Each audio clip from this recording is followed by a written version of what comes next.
Section 1. You will hear a conversation between a man and a woman. The woman is talking to the man regarding a job in a hotel.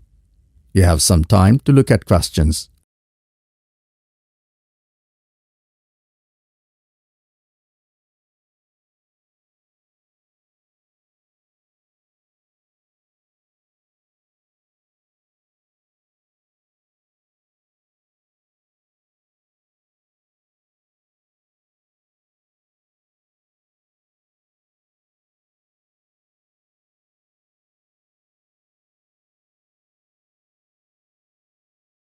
Good morning, Velat Hotel. How can I help you? Hello.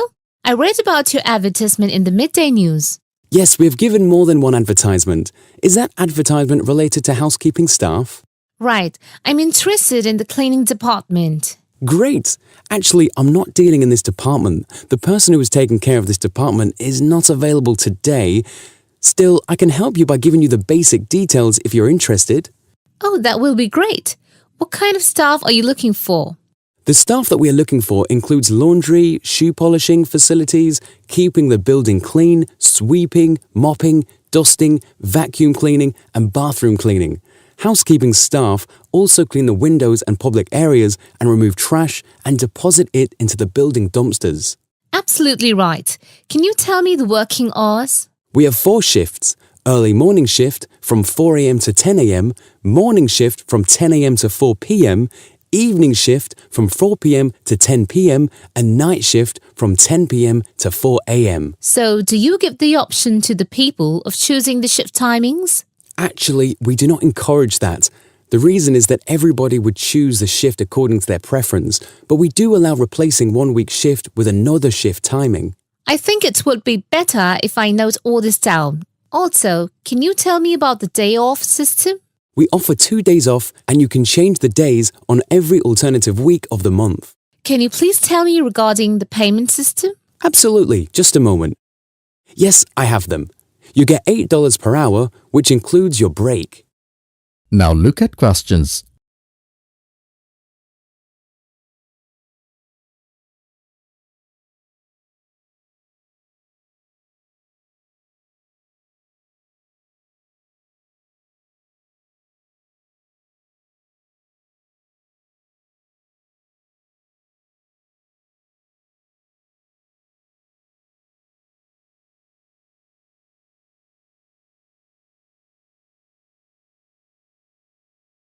Will I get meals or... Yes, we offer meals to all our staff and there is no charge for it, which is a big relief. Awesome. Also, you'll be happy to know that you also get tips from our bona fide guests. What about the uniform? Is there any uniform system?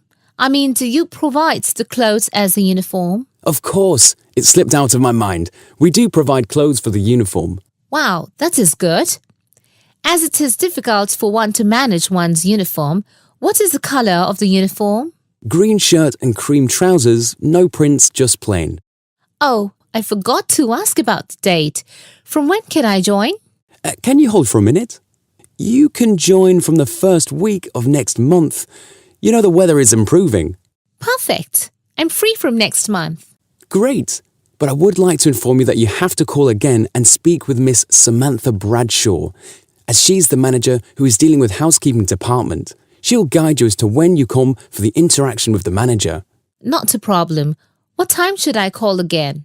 You can call her after 2 days, as on that day she'll have time to interact with you. So shall I call back on the same number?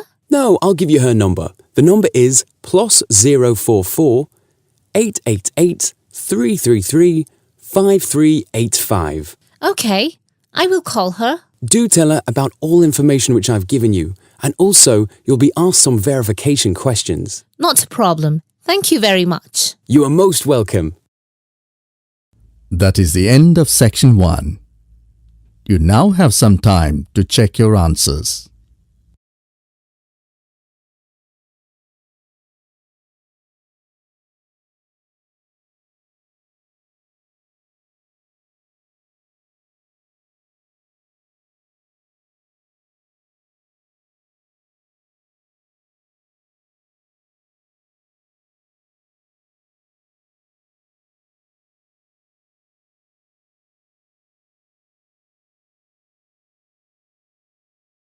Now turn to Section 2.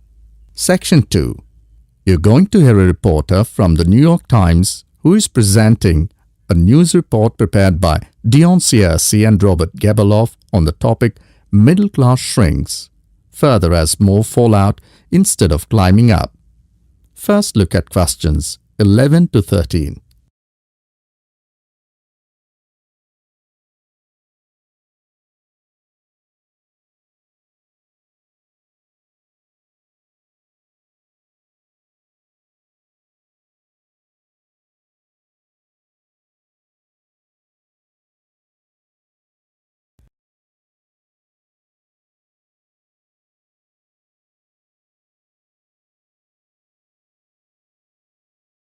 Now listen to the recording and answer questions 11 to 13. The middle class that President Obama identified in his State of the Union speech last week as the foundation of the American economy has been shrinking for almost half a century. In the late 1960s, more than half of the households in the United States were squarely in the middle, earning, in today's dollars, $35,000 to $100,000 a year. Few people noticed or cared as the size of that group began to fall, because the shift was primarily caused by more Americans climbing the economic ladder into upper income brackets. But since 2000, the middle class's share of households has continued to narrow, the main reason being that more people have fallen to the bottom. At the same time, fewer of those in this group fit the traditional image of a married couple with children at home, a gap increasingly filled by the elderly. This social upheaval helps explain why the president focused on reviving the middle class, offering a raft of proposals squarely aimed at concerns like paying for college education, taking parental leave, affording childcare, and buying a home. Now look at questions.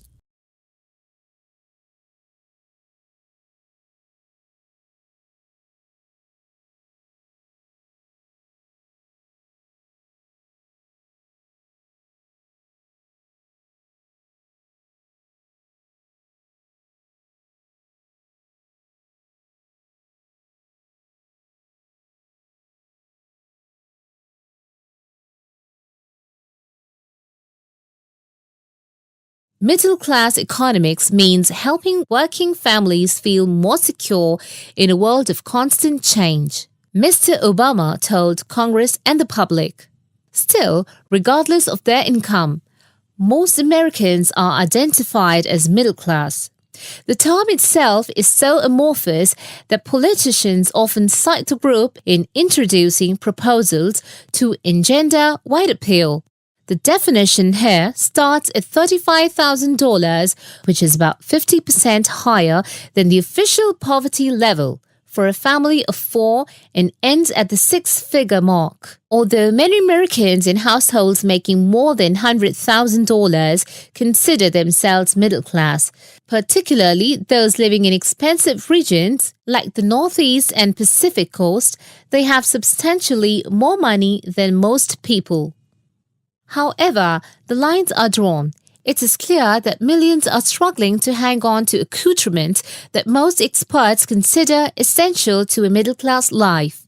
I would consider middle class to be people who can live comfortably on what they earn, can pay their bills, can set aside something to save for retirement and for kids in college, and can have vacations and entertainment, said Christine L. Owens, Executive Director of the National Employment Law Project, a IELTS Learning Research and Advocacy group.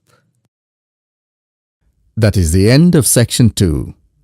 You will now have some time to check your answers.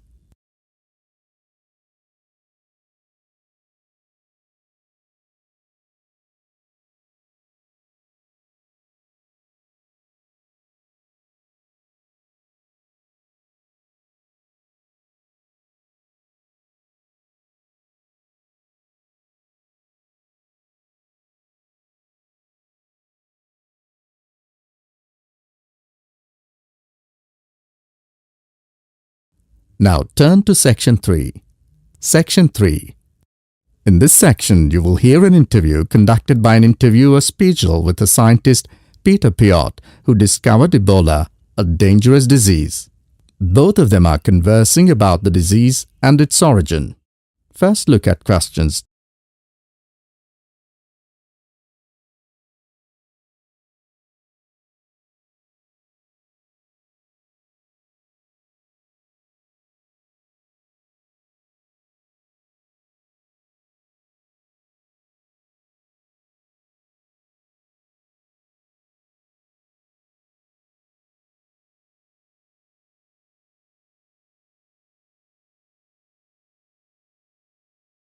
Professor Piot, as a young scientist in Antwerp, you were part of the team that discovered the Ebola virus in 1976. Can you tell how did it happen? I still remember. Someday in September, a pilot from Sabina Airlines brought us a shiny blue thermos and a letter from a doctor in Kinshasa, in what was then Zara in the thermos. He wrote there was a blood sample from a Belgian nun who had recently fallen ill from a mysterious sickness in Yambuku, a remote village in the northern part of the country. He asked us to test the sample for yellow fever. These days, Ebola may only be researched in high-security laboratories. How did you protect yourself back then? We had no idea how dangerous the virus that we were dealing with was. And there were no high-security labs in Belgium back then. We just wore our white lab coats and protective gloves. When we opened the thermos, the ice inside had largely melted and one of the valves had broken. Blood and glass shards were floating in ice water. We fished the other, intact test tube out of the slop and began examining the blood for pathogens using the methods that were standard at the time. But the yellow fever virus apparently had nothing to do with the nun's illness. No, and the test for Lassa fever and typhoid fever were also negative. What then could be? Our hopes were dependent on being able to isolate the virus from the sample. To do so, we injected it into mice and other lab animals. At first, nothing happened for several days. We thought that perhaps the pathogen had been damaged from insufficient refrigeration in the thermos. But then, one animal after the next began to die. We began to realize that the sample contained something quite deadly. But you continued. Other samples from the nun who had just died arrived from Kinshasa when we were just about able to begin examining the virus under the electron microscope. The World Health Organization entrusted us to send all of our samples to a high-security lab in England. But my boss at the time wanted to bring our work to a conclusion no matter what. He grabbed a vial containing virus material to examine it, but his hand was shaking and he dropped it on a colleague's foot. The vial shattered. My only thought was, oh shit! We immediately disinfected everything, and luckily our colleague was wearing thick leather shoes. Nothing happened to any of us. Now look at questions.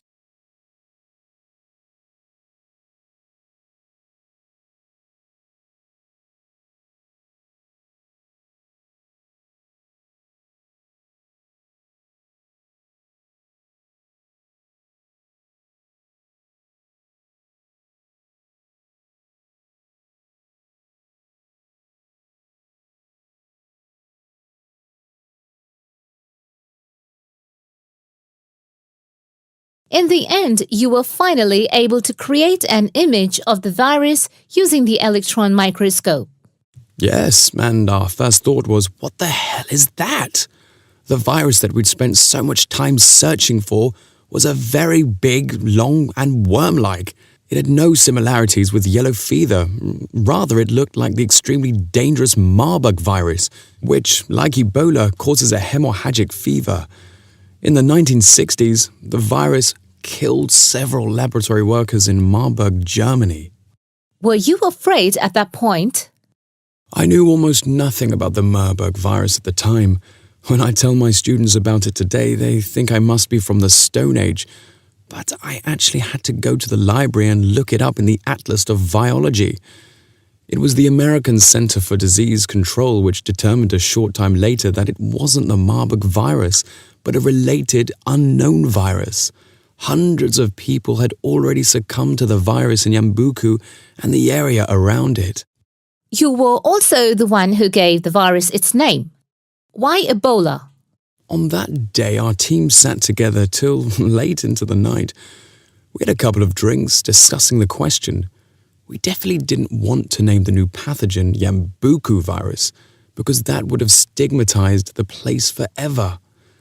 There was a map hanging on the wall and our American team leader suggested looking at the nearest river and giving the virus its name. It was the Ebola River. So by around 3 or 4 in the morning, we had found a name. But the map was small and inaccurate. We only learned later that the nearest river was actually a different one. But Ebola is a nice name, isn't it? That is the end of section 3. You will now have some time to check your answers.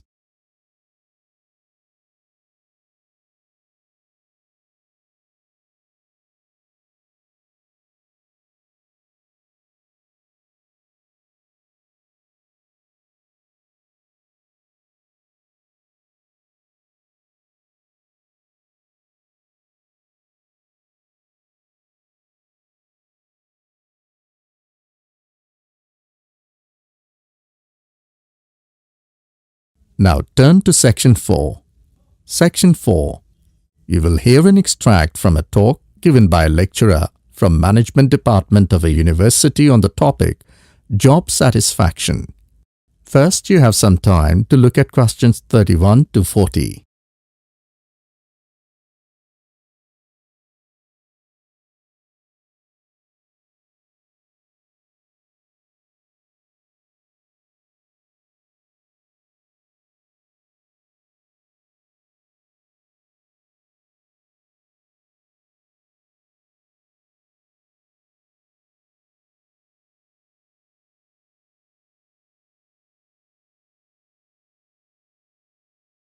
Job satisfaction is how happy an individual is with his or her job. Scholars and human resource professionals generally make a distinction between affective job satisfaction and cognitive job satisfaction. Affective job satisfaction is the overall extent of pleasurable emotional feelings individuals have about their jobs and is different from cognitive job satisfaction, which is the extent of individual satisfaction with particular facets of their jobs such as pay, pension, arrangements, working hours, and numerous other aspects of their jobs. At its most general level of conceptualization, job satisfaction is simply how content an individual is with his or her job. Affective job satisfaction is usually defined as a one-dimensional, subjective construct representing an overall emotional feeling individuals have about their job as a whole. Hence, affective job satisfaction for individuals reflects the degree of pleasure or happiness their job in general induces. Cognitive job satisfaction is usually defined as being a more objective and logical evaluation of various facets of a job. As such, cognitive job satisfaction can be one-dimensional if it comprises evaluation of just one aspect of a job, such as pay or maternity leave, or multidimensional if 2 or more facets of a job are simultaneously evaluated. Environmental factors. One of the most significant aspects of an individual's work in a modern organization concerns the management of communication demands that he or she encounters on the job.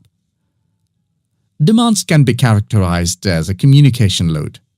Individuals in an organization can experience communication overload and communication underload, which can affect their level of job satisfaction.